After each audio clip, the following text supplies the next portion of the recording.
छोटा भीम, राजू और छुटकी की कहानी।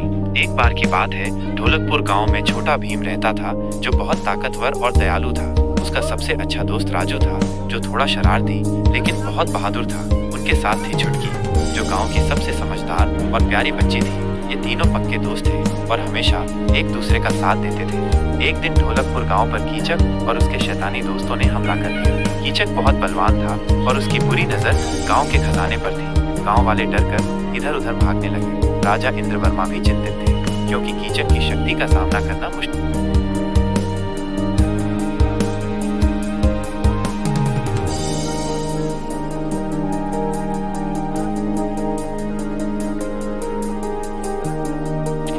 छोटा भीम ने देखा कि गांव खतरे में है। उसने तुरंत राजू और छुटकी को आवाज दी, हमें ढोलकपुर को बचाना होगा।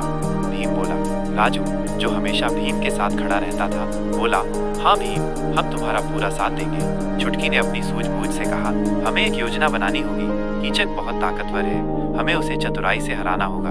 भीम ने अपनी ताकत पर भरोसा किया, राजू ने अपनी फुर्ती पर और छुटकी ने अपनी बुद्धिमानी पर। उन्होंने मिलकर एक योजना बनाई। पहले छुटकी ने गांव वालों को सुरक्षित स्थानों पर छुपाने में मदद की। फिर राजू ने अपनी शरारतों से कीचक के दोस्तों को भटकाना शुरू किया। वह कभी उन पर कंकड़ फेंकता तो कभी उन्हें गलत दिशा में दौड़ने को कहता।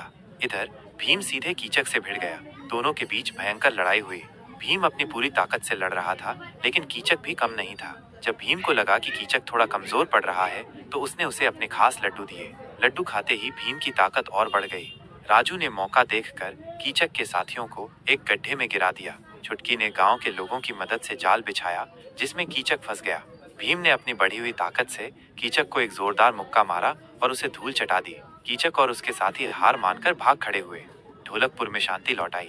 राजा इंद्रवर्मा और सारे गांव वाले भीम, राजू और छुटकी के साहस और दोस्ती की सराहना करने लगे।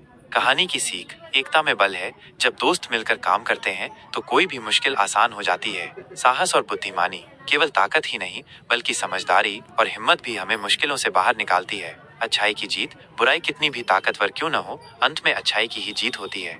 आपको छोटा भीम और उसके दोस्तों की ये कहानी कैसी लगी? क्या आप ढोलकपुर के किसी और रोमांचक किस्से के बारे में जानना चाहेंगे?